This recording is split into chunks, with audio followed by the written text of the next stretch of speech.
దేవుని స్తోత్రాలు. నేను మా ప్రభు పట్టించిన ఈ దినాన ఆలయంలో మరి ఆయన నామాన్ని బట్టి మనం ఒక తండ్రిగా కూడుకొని మరి ఆయన నామాన్ని బట్టి మనం వాక్యం ఉండడానికి అవకాశం ఇచ్చే దేవుడికే స్తోత్రాలు. మనం సంవత్సరాంత దినానికి మనం వచ్చేసాం. ఇవాళ క్రిస్మస్ ముందు జరుపుకోబోతున్నాము. సో క్రిస్మస్ అవగా నెక్స్ట్ వీక్ ఏమొస్తుందండి? ఏమొస్తుంది నెక్స్ట్ వీక్? నూతన సంవత్సరం వస్తుంది కదా. ఏ రోజైతే క్రిస్మస్ ఉందో నెక్స్ట్ వీక్ అదే రోజు నూతన సంవత్సరంలో మనం ప్రవేశిస్తూ ఉంటాం. సో ఎవరికైనా సరే మనలో ఎవరికైనా సరే ఒక వ్యాధిని కానీ దుఃఖం కానీ ఒక నష్టం కానీ కలిగినప్పుడు మనం ఏం చేస్తామో ఏమనుకుంటూ ఉంటాం సహజంగా?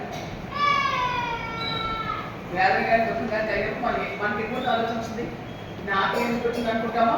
లేదంటే ఏసైనా నాకు శక్తి ఉంది అనుకుంటామా?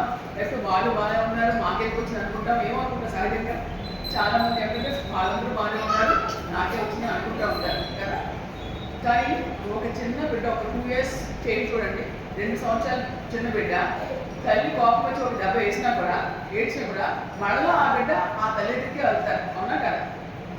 మళ్ళా తల్లి దగ్గరికి తీసుకున్నప్పుడే ఆ చిన్న బిడ్డ కామ్గా ఉంటుంది, లేదంటే ఏడుస్తూనే ఉంటుంది. తల్లి కోపడింది, తను కొట్టింది, అయినా ఆ తల్లి మీద ఆ బిడ్డకి ఎటువంటి మరి ఆ కోపం కానీ ఏదంటే నన్ను కొట్టిందని ఆ ఫీలింగ్ కానీ ఉండదు. మళ్ళీ తల్లి అదే విధంగా ప్రేమిస్తారు. మనం కూడా దేవుడికి అలా ఉండాలి. మనకి ఎటువంటి వ్యాధి వచ్చినా బాధ వచ్చినా మనం ఏ స్థితిలో ఉన్నా కూడా నా దేవుడే నాకు ఆశ్చర్యం అని దేవుడి నుంచి పక్కకి వెళ్ళే ఆలోచన మనకు రానికూడదండి. మన వాక్యంలోకి వెళ్దాము. హోషేయ 6వ అధ్యాయము 1 నుంచి చూద్దామండి. హోషేయ 6వ అధ్యాయం 1 నుంచి 3. మనము యెహోవాకు బంగ్లదము రండి, ఆయన మనను చీల్చివేసాం. వాక్యం ఎంత నువ్వు చదివితే భయం వేస్తుందేమో కదా. ఏమన్నాడు వాక్యంలో? మనము యెహోవాకు బంగ్లదము రండి, ఆయన మనను చీల్చివేశారు, ఆయనే మనను స్వస్థపరిచింది. సో మనకి ఏ కష్టం కలిగినా కూడా ఏ వ్యాధం కలిగినా కూడా మనం ఆయన దగ్గరే ఉండాలి, ఏ శక్తికే మనం వెళ్ళాలి. ఈ దేవుడి విడిచిపెట్టి వెళ్ళడం మనకి ఎంత మాత్రం మంచిది కాదు. వాక్యం రాయడం ఆయనే మనను స్వస్థపరిచింది. మనకి వీడు కల్లా దాని మేలుగా మంచిది కూడా ఆయనే. మనకు అనారోగ్యం వచ్చినా స్వస్థించేది కూడా ఆయనే. మనకు నష్టం కలిగినా దాన్ని లాభంగా మార్చేది కూడా ఆయనే. ఇంకా చూడండి, ఆయన మనల్ని కొట్టిను, ఆయనే మనను బాగు చేయాలి. సో మనం బాధ కలిగిన ఆయనే మనం మరే బాగు చేస్తారంట. ఇంకా 2 దినముల తర్వాత ఆయన మనం బ్రతికించును, మనము ఆయన సముఖంలో బ్రతుకున్నట్లు 3వ దినమున ఆయన మనల్ని స్థిరపరచును. ఒక బాధగానే వేదగానే మహా 2 దినాలు ఉంటే లేదంటే మీరు ఒకసారి ఈ సంగతి ఆలోచించండి. ఎస్టేని తీసుకోండి. ఆ ఇంకా ప్రజలందరూ చంపేందుకు వారు చట్టం చేశారు. మరి ఆ పర్టికులర్ డే అప్పుడు అందరినీ కూడా మరణించాలని చెప్పి చంపని చెప్పి రాజు చట్టం చేసి ఏర్పాటు చేశారు. ఎన్ని రోజులు ఉపవాస ప్రార్థన చేసిందని చేస్తారు తెలుసా ఎవరికైనా? ఇప్పుడు తెలియదా? సో ఎస్టేరు జస్ట్ 3 days చేసింది. 2 days చేసిన తర్వాత ఇప్పుడు రాజుగారు అడిగింది. నెక్స్ట్ డే కూడా రాజుగారిని రమ్మని చెప్పి తన దగ్గరికి ఆ ముందు కోసము 3rd day రాజు చెప్పి 3rd day కల్లా మొత్తము రివర్స్ అయిపోయింది.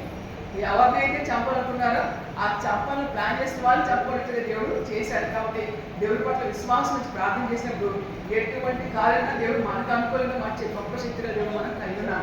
అది దయచేసి మర్చిపోతుంది. ఇక్కడ చూడండి, 3 దినాలు అయితే ఆయన బ్రతించు, మనము ఆయన సముఖం బ్రతికినట్లు 3వ దినం ఆయన మనల్ని స్థిరపరచు. 3rd day దేవుడు చేస్తాడ, స్థిరపరుస్తాడు.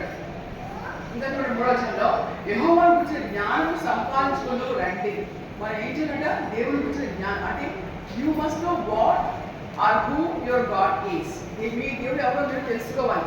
అలా జ్ఞానం మనం సంపాదించుకోవాలి. వాటి మరి యెహోవాను గురించిన జ్ఞానము సంపాదించుకుంటూ రండి, యెహోవాను గురించిన జ్ఞానము సంపాదించుకుంటూ ఆయన అనుసరించడం రండి. ఎలాగ తెలుసుకుంటారు దేవుడి గురించి జ్ఞానం అంటే ఆయన మనం అనుసరించాలి. అనుసరించాలంటే మనకి ఏం తెలుసుకోవాలి? ఆయన ఎలాంటి వాళ్ళు మనం తెలుసుకోవాలి. కాబట్టి మీ దేవుడు మీకు తెలిస్తే కనుక మనం దుఃఖపడము, వేదన పడము, దిగులు పడము, విచారపడము. బట్ చాలా మంది ఎందుకు డిప్రెషన్కి ఇంకేదో వెళ్ళిపోతున్నారంటే వాళ్ళ గురించి దేవుడు వాళ్ళకి తెలియదు కాబట్టి వాళ్ళు రకరకాల స్థితిలో బాధపడుతూ కుండిపోతూ మరి నిస్సహాయంగా ఉండిపోతూ ఉంటారు. దేవుడిని తెలుసుకున్నప్పుడు గాడ్ గమనిస్తాడంటే మనకి ఏమాత్రం ఉండవలసిన అవసరం లేదు. ఇంకా చూడండి, ఉదయం తప్పక వచ్చి నిధిని ఆయన ఉదయించు. మీరు బతికిన ఇప్పటి వరకు కూడా ఎప్పుడైనా కూడా ఉదయం రాకుండా ఆగిందా? రాత్రి అయిన తర్వాత మీ జీవితంలో ఇప్పటి వరకు మీరు చూసినప్పుడు మీ గ్రాండ్ పేరెంట్స్ అడగండి, లేదా గ్రేట్ గ్రాండ్ పేరెంట్స్ అడగండి, ఎవరైనా అడగండి, ఇప్పటి వరకు ఉదయం రాకుండా ఆగిందేమో అడగండి. ప్రతిరోజు కూడా రాత్రి ఉదయం వస్తుంది కదా, చూడండి. అలాగే రాకపోయాడు ఉదయం తప్ప వచ్చి ఆయన ఉదయించును, వర్షం వల్ల ఆయన మన ఎక్కడకు వచ్చును. కాబట్టి ఎలాగైతే కన్ఫామ్గా ఉదయం వస్తుందో అలాగే దేవుడు కూడా మన జీవితంలో చేస్తాడు, గొప్ప కార్యం పట్ల కలగజేస్తాడు. ఇంకా చూడండి, వర్షం వల్ల మన ఎక్కడికి వచ్చును, భూమి తరపున తొలకర వర్షము కడవ వర్షం వల్ల ఆయన మన ఎక్కడికి వచ్చును. భూమి తరపున తొలకర వర్షం కడవ వర్షం వస్తాం. అలాగే ఆయన మన దగ్గర తప్పక వచ్చి మనం మరో ఆలోచించి మనకి సహాయం చేయడం చాలా శక్తిగా దేవుడు మనం కనుక్కున్నాం. కాబట్టి వ్యాధులు వచ్చినప్పుడు ఈ సంవత్సరం కూడా మేము కూడా చాలా భయంకర పరిస్థితి ఎదుర్కొన్నాం. కానీ దేవుడు అన్ని విషయంలో గొప్ప గొప్ప కార్యం చేశాడు. ఈ డిసెంబర్ 31న ఏది త్వరగా అందరూ త్వరగా రండి, 12 కదా మనం కొడుకుంటే ఒక్క జీవితం దేవుడు చేసిన మేము మనం ఒకరికొకరు చెప్పుకొని ఆ విశ్వాసం మనం బలపడి దేవుడు మనం శుద్ధిద్దాం. నేను కూడా దానికోసం కొన్ని సాక్షులు దాచిపెట్టుకున్నాను, అప్పుడే మీకు చెప్తాను. ఇంకా మనం ఏం చేసుకున్నట్టు వాటిని నేర్చుకున్నాము, దేవుడి గురించి జ్ఞానం సంపాదించుకోవాలి. మనం ఎవరిస్తారు మనకి జ్ఞానం, ఎలా జ్ఞానం పొందుకుంటాము చూద్దాం. ప్రసంగి 7వ అధ్యాయం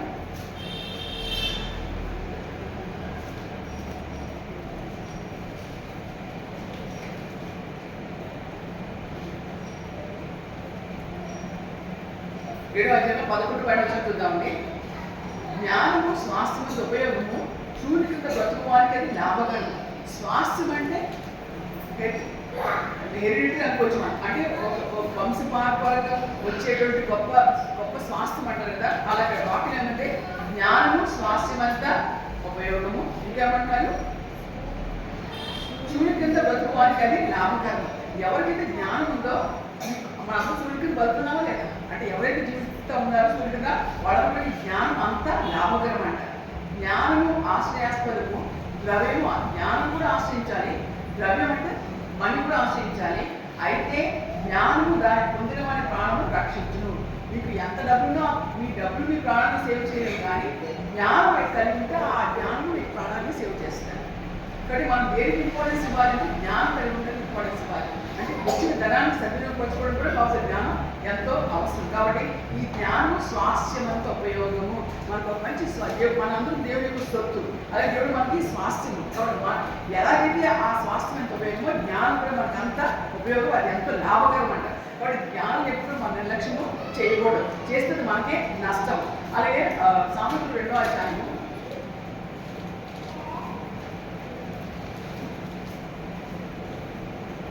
6 చూద్దామండి. యెహోవాకి జ్ఞానం ఇచ్చేవాడు తెలివి వేచి ఆ నోటి నుండి వచ్చింది. ఎవరిస్తారు జ్ఞానం? దేవుడే మనకి ఇస్తాడు. కానీ దేవుడి ఇచ్చిన జ్ఞానం మనం పొందడానికి మనం ఆయన దగ్గర మనం వింటున్నామా, ఆయన దగ్గర మనం సమయం గడుపుతున్నామా, ఆయన వాక్యం మనం చదువుతున్నామా? అవి ఇవన్నీ కూడా జ్ఞానం కాబట్టి అవ్వండి. వాక్యం చదవాలి, ప్రార్థన చేయాలి, దేవుడు చెప్పండి మనం నడుచుకోవాలి. అప్పుడు దేవుడు మనకి జ్ఞానం ఇస్తాడు. వాక్యంని యెహోవా జ్ఞానం ఇచ్చేవాడు తెలివి వేసి ఆ నోటి నుండి వచ్చింది. ఆ యథార్థవంతులు వర్ధెలా చేయరు. ఎవరు వర్ధిల్లుతారు ఈ లోపల అంటే యథార్థవంతులు. చాలా మంది బయటకు ఒక చెప్తారు, లోపల ఆలోచిస్తూ ఉంటారు. బయట మంచి చేస్తామంటే లోపల మంచి చేయడానికి ఇష్టపడరు. బయట మంచి మంచి చేస్తామని చెప్తారు, చివరికి మంచి చేయకుండానే అలాగే సమయం గడిపేస్తూ ఉంటారు. అలాంటి వాళ్ళని దగ్గర యథార్థవంతులు వద్దలు చేయడం. యుక్త మార్గం తప్పక నడుచుకునే వారికి ఆయన కేడముగా ఉన్నాడు. యుక్త మార్గం అంటే కరెక్ట్ పాత్, రైట్ పాత్. ఆ మార్గంలో తప్పక అంటే ఏది దేవుడి ఉద్దేశంలో మంచి మార్గము, ఏ దేవుడి ఉద్దేశంలో కరెక్ట్ మార్గం, ఆ మార్గం నడుచుకున్న వారికి దేవుడు ఏం చేస్తుందా కేడముగా అంటే మా రక్షకుడిగా దేవుడు ఉంటాడట. ఇంకా న్యాయం తప్పిపోకుండా ఆయన కనిపెట్టును, తన భక్తుల ప్రవర్తనను ఆయన కాచును. సో ఇలాగే మన దేవుడి యుక్తమాలు నడుచుకున్నప్పుడు దేవుడు ఏం చేస్తాడంట, వాళ్ళు మరి ఫర్ ఎగ్జాంపుల్ యోసేపే ఉంటాడు, ఆ రాణిగారి ఇంట్లో మరి ఆఫీసర్స్గా దేవుడు పెట్టాడు. ఆ రాణిగారు ఏం చెప్పింది యోసేపుకి, నాతో పాపం చేయమని. కానీ యోసేపు ఏం చేశాడు, యుక్త మార్గం ఏంటంటే రాణితో పాపం చేయకుండా అక్కడి నుంచి పారిపోయాడు. దానివల్ల యోసేపు ఏమొచ్చింది, జైల్లో పెట్టబడ్డాడు. కానీ అలాగా ఆ జైల్లో పెట్టడానికి యోసేపు ఏది మంచి మార్గం దానికి కట్టుబడి ఉన్నాడు కాబట్టి తర్వాత నిర్దోషులు బయటకు వచ్చాడు. కాబట్టి మనం నీతి ప్రవర్తన కలిగి ఉన్నప్పుడు, సత్వత కలిగినప్పుడు కొన్నిసార్లు శ్రమలు వస్తాయి. అయినప్పటికీ కూడా ఆ మంచి మార్గం తప్పకుండా మనం వెళ్ళాలి, ఆ మంచి మార్గం మనం ఉండాలి. అప్పుడు అప్పుడు ఏమిటన్నప్పుడు తన భక్తుల ప్రవర్తన ఆయన కాచి మనం మనకి బ్రతుకుతున్నప్పుడు దేవుడే మన ప్రవర్తనే ఆయన కాచుతాడు. దానికి మనం దేవుడికి ఇష్టమైన మార్గమే మనకి ఇష్టమైన మార్గంగా మనం ఎంచుకున్నప్పుడు ఆయన మనకి తప్పించి మనకి కాపాడుతూ ఉంటాడు. కాబట్టి మనం ఎవరైనా చేశాను నేను చేస్తూ ఉంటాను, చెప్పాబోదో చెప్తూ ఉంటాను, కానీ నాకు సహాయం చేయమంటే అవదండి, అలాగా అవును. ఇంకా మనం చూసుకుంటే సామెతలు 4వ అధ్యాయము 7వ వచనం అండి. సామెతలు 4:7 7వ వచనం ఏముంది? జ్ఞానం సంపాదించుకుంటే జ్ఞానం ముఖ్యాంశం.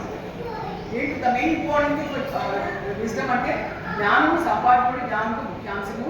నీ సంపాదన అంతా ఇచ్చి బుద్ధి సంపాదించుకుంది. సో చాలా మంది డబ్బులతో బంగారం కొనుక్కోవాలనుకుంటారు, మంచి ఇల్లు అనుకుంటారు, మంచి కారు కొనుక్కోవాలనుకుంటే మంచిదే. కానీ వాక్యం ఏమిటంటే నీ సంపాదన అంతా ఇచ్చి ముందు బుద్ధి జ్ఞానం తెచ్చుకోండి, ఆ తర్వాత ఇంకెళ్ళడానికి దేవుడు వాక్యం మనం చెప్తా ఉంది.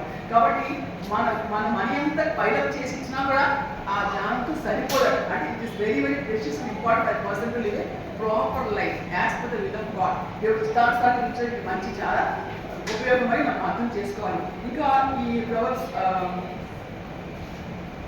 4వ అధ్యాయంలో 11 to 13 4వ అధ్యాయం 11 to 13 చూద్దాము. ఏముందంటే జ్ఞాన మార్గం నేను నీకు బోధించున్నాను, యథార్థ మార్గం నడిపించున్నాను.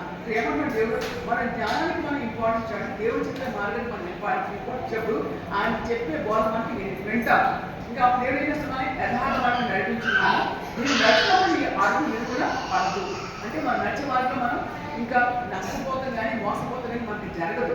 ఇంకా నీవు పరిగెత్తినప్పుడు నీ పాదం తొట్టిల్లు. మన ఈ లోకంలో మంచిగా మనం ఏం చేసినా అది ఉద్యోగమే కావచ్చు, వ్యాపారం ఏం చేసినా మనం ఎక్కడ కూడా మనం తొట్టిల్లిపోవడం, మన తిరుగులు పడతాడు. అలాగా ఉపదేశం విడిచిపెట్టే దాన్ని గట్టిగా పట్టుకోను, అది నీకు జీవము కనుక దాన్ని పొంది ఉండవు. ఉపదేశం అంటే దేవుడు ఇచ్చే వాక్యం ద్వారా ఇచ్చే ఉపదేశం అనుకోవచ్చు, పెద్దలు చెప్పే ఉపదేశం అనుకోవచ్చు. వాక్య చదువు దేవుడితో మాట్లాడతారు. దాని ఏంటంటే దాన్ని విడిచిపెట్టుకుని దాన్ని గట్టిగా పట్టుకోవచ్చు. చాలా మంది నేను మనసులో క్లారిటీస్ మీకు జరిగింది. చాలా మంది పేరెంట్స్ నా ముందే కన్నీళ్ళు కార్చారు. ఒక తండ్రి అయితే ఎక్కడైనా బాధపడిపోతుంది. తల్లి వాడు ఏం చేస్తుంది ఏంటంటే పిల్లలు మాట వినట్లేదు, సెల్ చూడదంటే సెల్ పట్టుకునే చూస్తున్నారు, సెల్ అవ్వకపోతే ఊరుకోవట్లేదు. మరి కొంతమంది ఒక అబ్బాయి అయితే తండ్రి ఏం చెప్పినా వింటాడు. నువ్వు తలకి రాసుకోమంటే రాసుకోడు, యూనిఫామ్ వేసుకోమంటే వేసుకోడు, ఇంట్లో చదవడానికి బయట పారిపోతాడు. వాళ్ళు ఎంతో దుఃఖంతో ఉంటారు. ఆ చాలా మంది పిల్లలు ఆ తల్లిదండ్రులు మాట వినట్లేదని చెప్పినప్పుడు నేను చాలా బాధపడ్డాను. సో నాకు దాన్ని బట్టి కొంత ఉపదేశం నేను చేశాను. కానీ అలాగా నేను ఒక ఆ స్కూల్లో పనిచేసి ఉన్నప్పుడే నాకు అంత బాధ అనిపిస్తే, ఆ తల్లిదండ్రులకు అంత బాధ అనిపిస్తే, మనం సృష్టించిన మన దేవుడు మనం ఆయన మాట వినకపోతే ఆయన మనం లోపడితే ఆయన ఎంత బాధపడతాడు కదా. కాబట్టి ఆ దేవుడు ఈ లోకానికి మన కోసం వచ్చి మరి ఆయన మాట మన కోసం ఇచ్చినప్పుడు మనం ఆయన ఇష్టానుసారాన్ని జీవించినప్పుడు దేవుడు ఎంత బాధపడతాడు. మనకి కృపాకాలం ఉన్నాం కాబట్టి ఇలా ఉన్నాం. అదే ఈ కృపాకాలం అయిపోతే దేవుడికి పాపం మనం తాగగలమా, ఆయన ఉపయోగం మనం తాగగలమా, అది మనం గుర్తుపెట్టుకుని ఈ కృపాకాలం దేవుడు గౌరవించి మనకు ఎంతో క్షేమం. కాబట్టి ఉపదేశం ఇచ్చిపెట్టి దాన్ని గట్టిగా పట్టగలము. అది నీకు జీవం కనుక దాన్ని కూలి ఉండము. ఏ ఉపదేశం దేవుడు నీకు చేశాడో దాన్ని గట్టిగా పట్టుకుని అదే మనకు జీవనిస్తుంది. కాబట్టి దాన్ని పొంది మనం జీవించాలట. కాబట్టి దేవుడు ఇచ్చేటువంటి ఆ ఉపదేశం మనం ఏమాత్రం కూడా దోసి వేయడం మనకి ఎంత మాత్రం మంచిది కాదు. అలాగే సామెతలు 8వ అధ్యాయం 4 to 8 అండి. ఏముందండి ఇక్కడ 4 నుంచి 8 వరకు. మానవులారా మీకే ప్రకటించున్నాను, నరులకు మీకే నా కంఠస్థము వినిపించున్నాను. ఏమన్నాడు? ఇంకో మనుషులలో మీకు చెప్తున్నాను అంటున్నాడు. ఏమంటున్నాడు ఆయన? జ్ఞానం లేని వారాగా జ్ఞానం ఎట్టదని తెలుసుకున్నాడు. ఇదిగో మీకు జ్ఞానం లేదా, అసలు జ్ఞానం అంటే ఏంటో తెలుసుకునండి అని మాట్లాడతాడు దేవుడు. బుద్ధిహీనులారా బుద్ధి ఏంటని యోచించుడు. ఇంకో మీకు బుద్ధి లేదా, అసలు బుద్ధి అంటే ఏంటో మీరు తెలుసుకోండి, ఒకసారి ఆలోచించండి అని దేవుడు మాట్లాడుతూ ఉన్నాడు. నేను శ్రేష్టమైన సంగతులు చెప్పేదను వినుడి, నా తల్లి యథార్థమైన మాటలు పలుకును. నేను దేవుడు చెప్పేది ద బెస్ట్ థింగ్ దేవుడు మాట్లాడుతూ ఉంటాడు. యథార్థమైన మాటలు పలుకుతాడు దేవుడు. నా నోటి సత్యమైన మాటలు పలుకును, దుష్టత్వము నా పెదవులకు అసాధ్యము. సో దేవుడు చెప్తాడు ఏమిటంటే దుష్టత్వము దేవుడికి ఎంత మాత్రము ఇష్టము కాదు. కాబట్టి ఆయన చెప్పిన ఆ మాటలు మనం వింటాం మనకి ఎంతో మంచిది. ఇంకేమన్నాడు? దుష్టంతో నా బదులు అసహ్యము, నా నోటి మాటలన్నీ నీతి గలవి. దేవుడు చెప్పే మాటలన్నీ కూడా నీతి కలిగి మాట్లాడు. ఆయన మంచి మాటలు చెప్తాడు, మనకి మేలుకొని మాట ఆయన మనకి చెప్తాడు. 8వ వచనం చూస్తాం ఇక్కడ.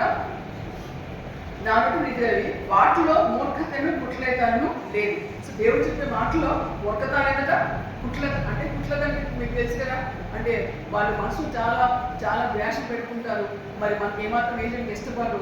మరి పైకి మంచిగా నటిస్తూ ఉంటారు, మన మీద అబద్ధాలు చెప్తారు, మన మీద ఇతరులు నెగిటివ్గా చెప్తూ ఉంటారు, మన గురించి మంచిగా ఆలోచించరు, మన నేర్పు మనకు చెడ్డగా చెప్తారు, మన గురించి మంచిగా ఉన్నట్టుగా నటిస్తారు. అది కుట్లత. అలాంటిది జ్ఞానం కలిగిన వాళ్ళు ఉండదు. అవన్నీ వివేకి కరెక్ట్గాను తెలుగులో వాళ్ళకి యథార్థంగానే ఉండాలి. కాబట్టి జ్ఞానం కలిగిన వాళ్ళు ఇట్లాంటి దుష్టత్వమైన మాటలు ఏమాత్రం పలకరు. వారికి ఆ జ్ఞానం కలిగిన వారికి ఆ దుష్టత్వం మన పెదవులకి అసహ్యం కలిగి ఉంటారు. They will never talk evil about others. అలా ఉంటారండి వాళ్ళు. ఇంకా చూసుకుంటే 8వ అధ్యాయం 11వ వచనం చూసుకుంటే మనకి కదండి కదా. 11వ వచనంలో ఏముంది? జ్ఞానము ముత్యముల కన్నా శ్రేష్టమైనది. చాలా చాలా ఖరీదైన ముత్యముల కన్నా జ్ఞానం ఏంటంట శ్రేష్టమైనది. విలువ గల సొత్తు లేని దానితో సాటి రావు. ఈ జ్ఞానంతో నువ్వు ఎంత డబ్బులు ఇచ్చినా కూడా దాంతో సమానం కాదు.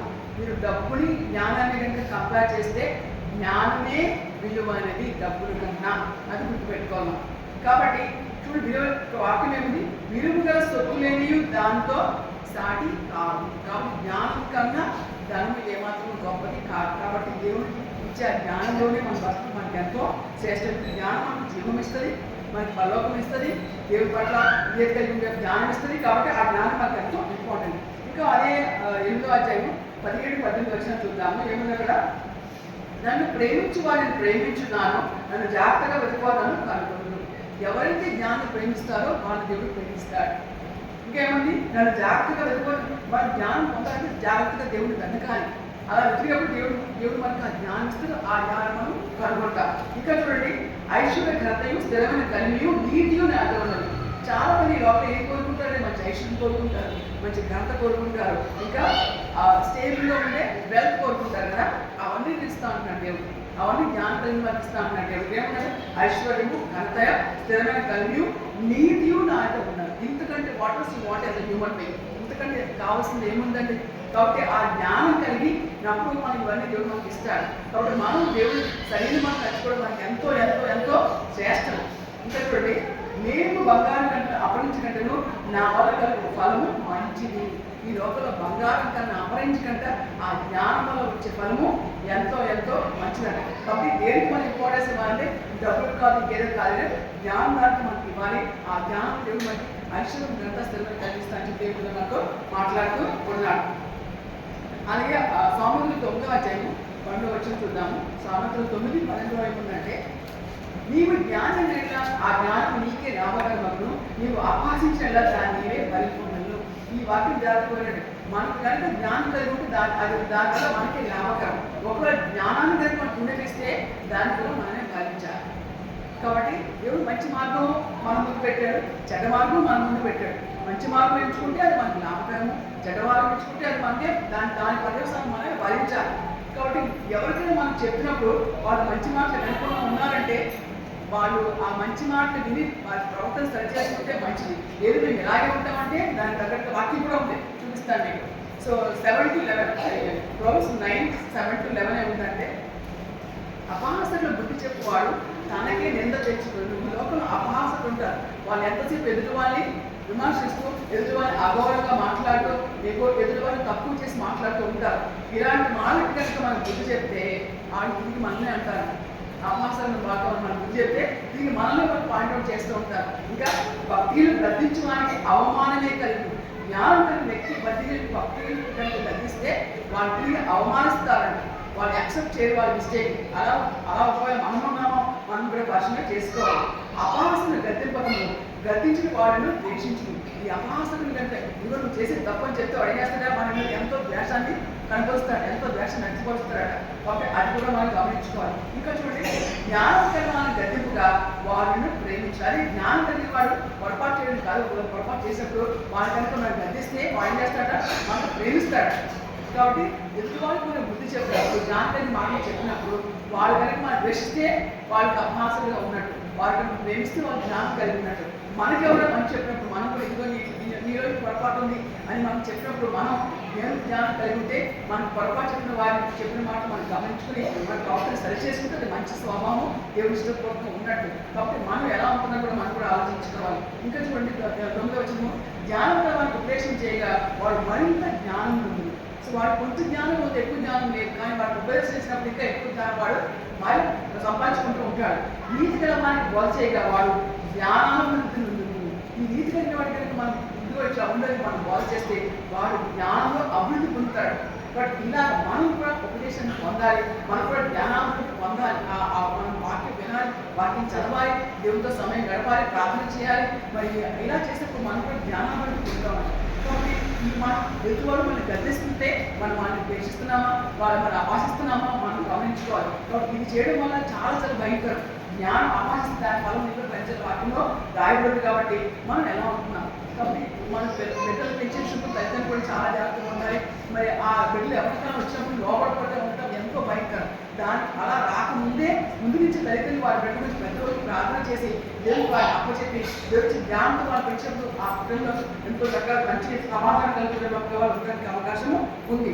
అలాగే 12వ అధ్యాయము సామెతలు 12వ అధ్యాయం 1వ వచనము ఏమిటంటే శిక్షణ ప్రేమించేవాడు జ్ఞానం ప్రేమించేవాడు, గద్దింపుడు అసహించుకునేవాడు పశుప్రాయుడు. ఇంకా వాక్యం చూడాలంటే వాక్యాలు ఉన్నాయి మనకి.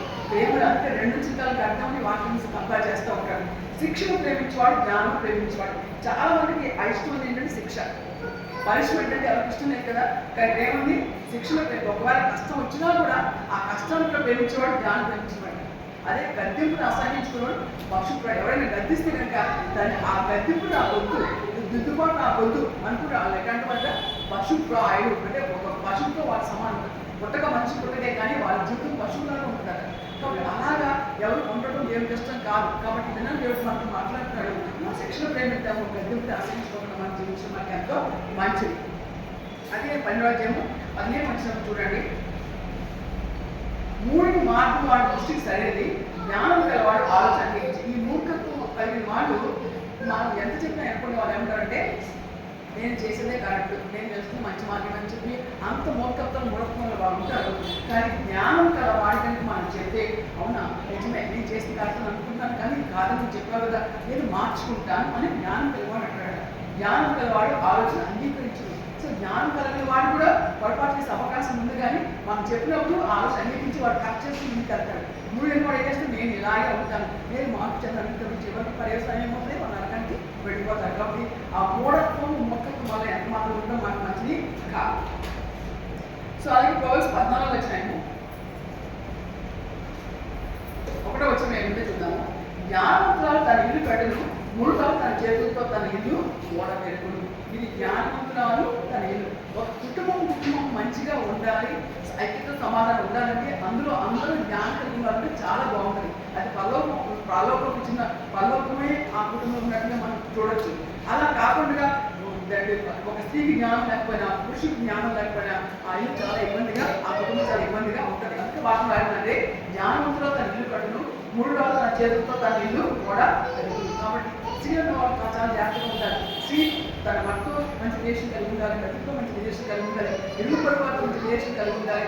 తాను ఏం మాట్లాడతాను, తన భర్త నుంచి ఏం చెప్తుందో, గంట నుంచి ఏం చెప్తుందో, ఇరుగు పొరుగు తన భర్తకి ఇవన్నీ కూడా చాలా జాగ్రత్తగా ఉండాలి. కాబట్టి ఈ మూడు ఏం చేస్తుంటే పొలుగు పెట్టేస్తుంటే అక్కడక్కడ డిఫరెన్సెస్ వచ్చేటట్టు ఒకరికొకరు చెప్పేసి ఒకరికొకరు కష్టంగా చేసే ప్రయత్నం చేస్తూ ఉంటారు. అలా ఉంటే మాకు ఇష్టం కాదు. కాబట్టి మనం ఎకరస్టిక్గా మనం ఉంటున్నాం. దేవుడు ఆయన వాటిలో చేయడానికి చాలా ఇంపార్టెన్స్ ఇచ్చాడు. ఆయన ఒక స్త్రీ గర్భం ఆయన యోగానికి వచ్చారు. కాబట్టి శ్రీరామ్ వాళ్ళు ఎంతో జ్ఞానంతో వెళ్ళారు. వాళ్ళతో వాళ్ళు వెళ్ళినప్పుడు ఎంతో మంచిది.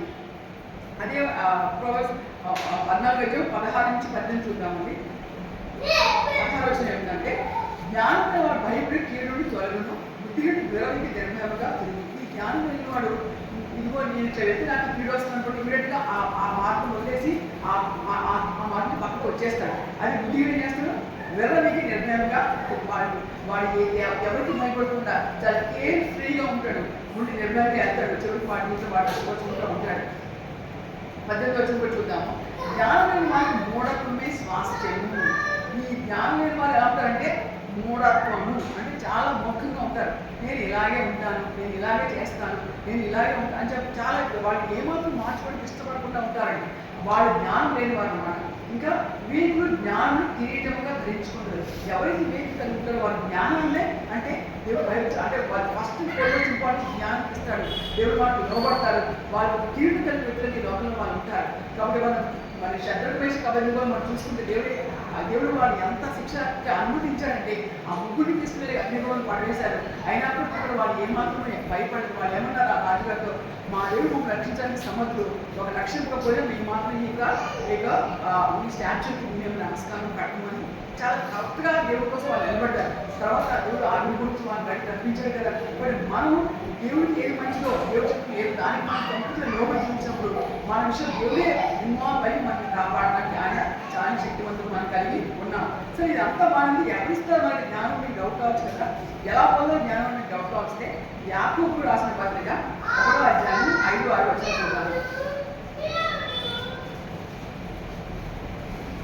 రాసిన పత్రిక 1:5 ఇక్కడ ఏమిటంటే, మీలో ఎవరికైనా జ్ఞానం కొద్దిగా ఉండేలా అతను దేవుని అడగవలను.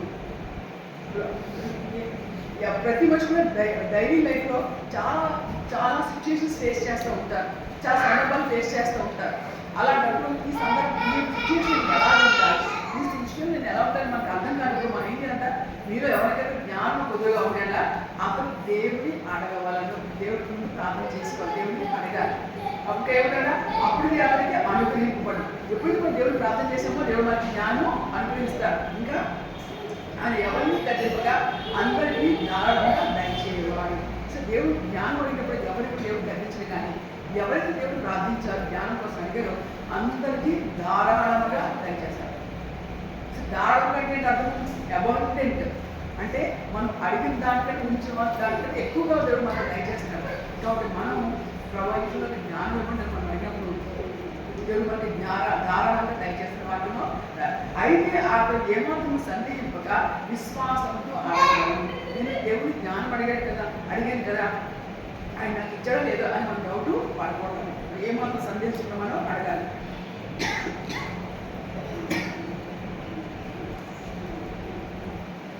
సందేహించబడి గాలి చేత